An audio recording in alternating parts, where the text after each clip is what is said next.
Hey, como mai. Welcome back to the Hawaiian Pro Round 1, Heat number 6, and an international cast in this heat. Victor Bernardo from Brazil out there in the red jersey and the white jersey. Lucca Mesinas from Peru.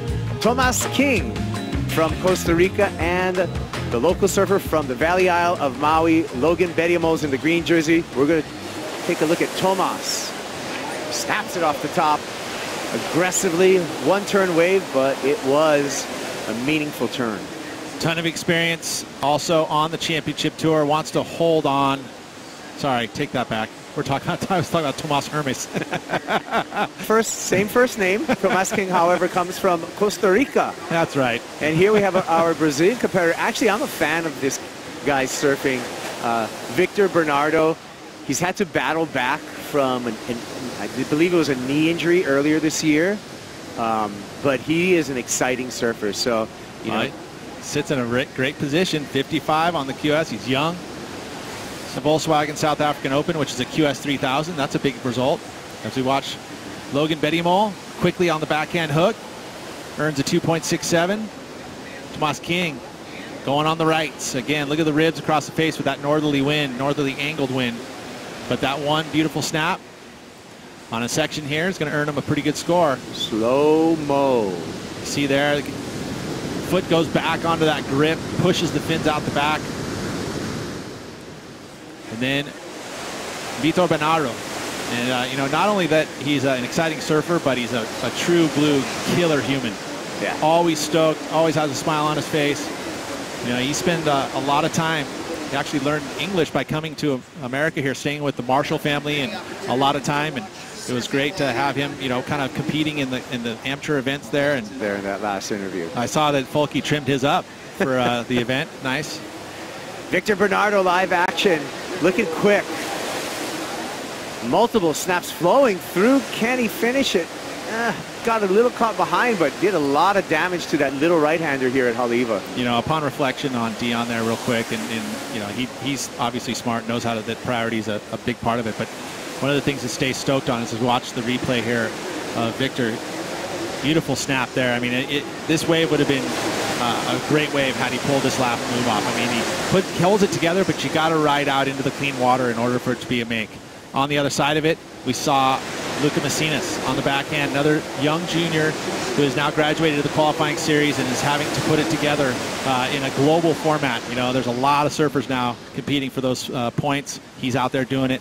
But here at the Vans Triple Crown Surfing, this is the first jewel of the Vans Triple Crown Surfing. We left talking about angles and what's the best angle. Well, according to Liam McNamara, 290 to the 310, but for the size, we like it at 300 to 320 when it's bigger. Right on, Liam. Thank you for the info. There you go. Replay right here of Lucca Mesinas on the backhand. Again, having to start executing rides here at the back half of the heat. We're at 13 minutes, so you got to start getting moving. He's had to, you got to figure it out.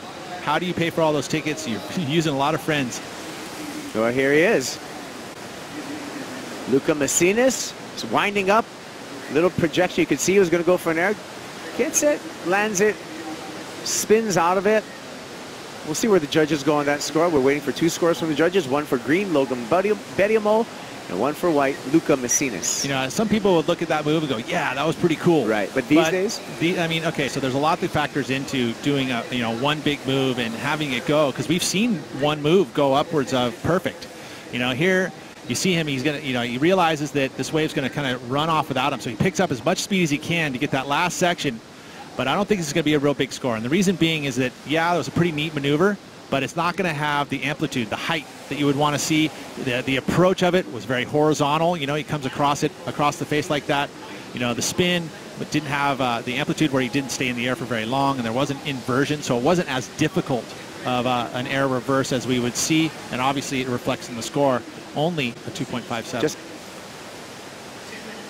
Logan Bediamol.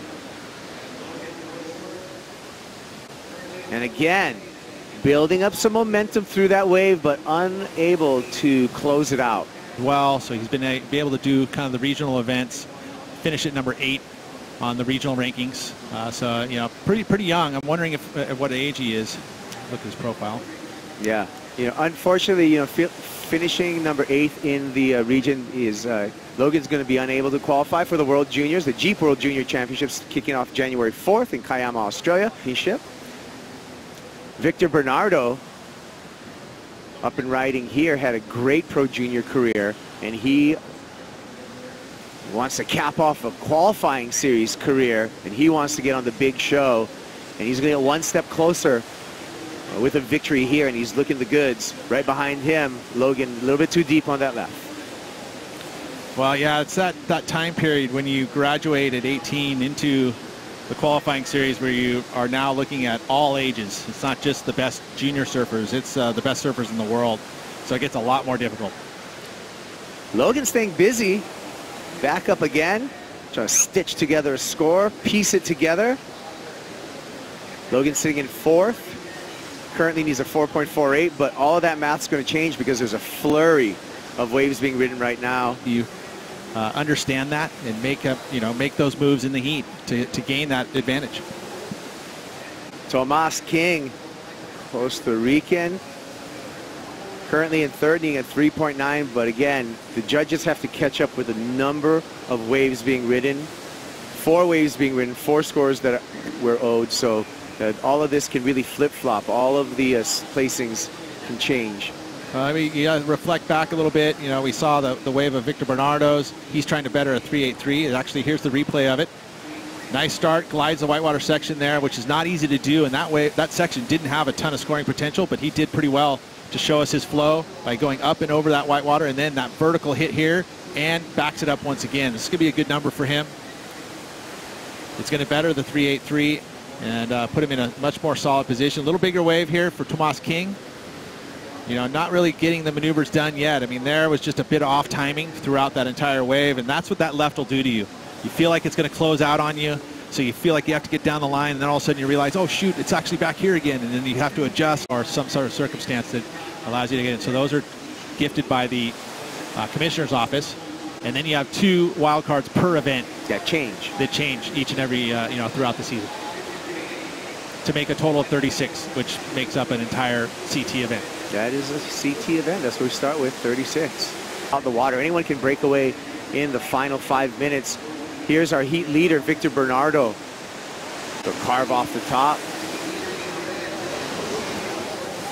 And Victor again showing really good pace, really good tempo on these left-handers. I jinxed him on that last maneuver, but he had a number of great maneuvers before that. Looking to top a 5.57, which is his low out of his 2 wave scores.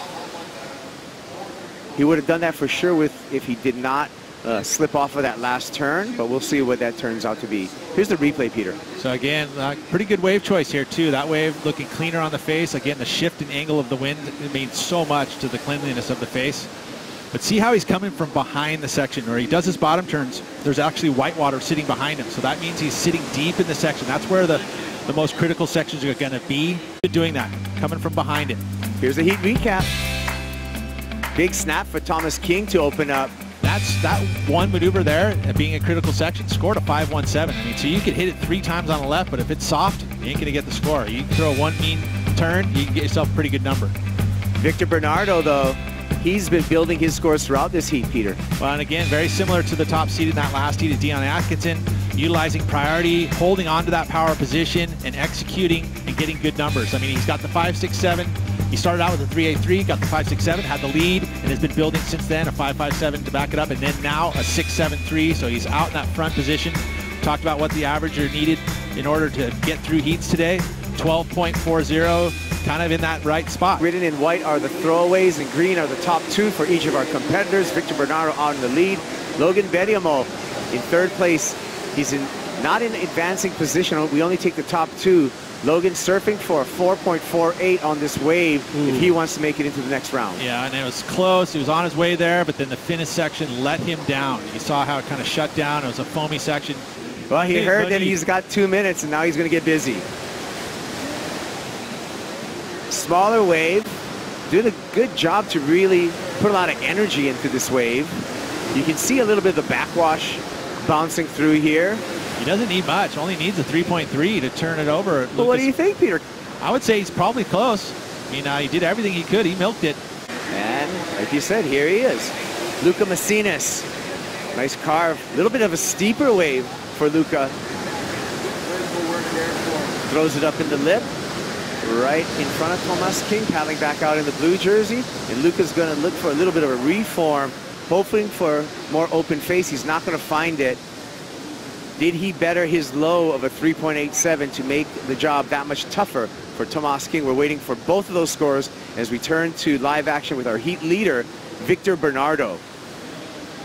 Bernardo has been on point throughout this heat. Oh, that pearl is going to hinder that wave score, but previous wave, even though he wasn't able to finish it for Bernardo, a 6.73. So the Brazilian's looking like he's marching into the next round. Let's take a look at this wave. Is this the 4.01 Peter Mel? I would say yes. You know, by the quality of the two maneuvers here, he didn't link it up too much, but the quality of those two maneuvers was enough for my eyes to see it go upwards of the 5 area and plenty enough to get itself. Plenty enough. Early indications is that it was plenty enough. Let's take a look at this in slow-mo. Well, see, again, he picked the spot with a ton of speed. He had to chase it down, but as soon as he got to the place where he could do the maneuver, he did it well, especially the second one with the finish, getting a little release. You see all that water flying off the air rail there. That's the kind of stuff that the judges get excited about. 6.1 for Last of White, Lucca Mesinas. He moves back into second place. We're down to the horn. So Victor Bernardo is going to win this heat.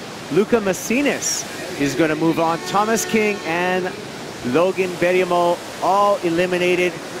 Coming up next, Mitch Colburn, Mihimana Bray, Jackson Baker, and Makana Eleogram all in the next heat.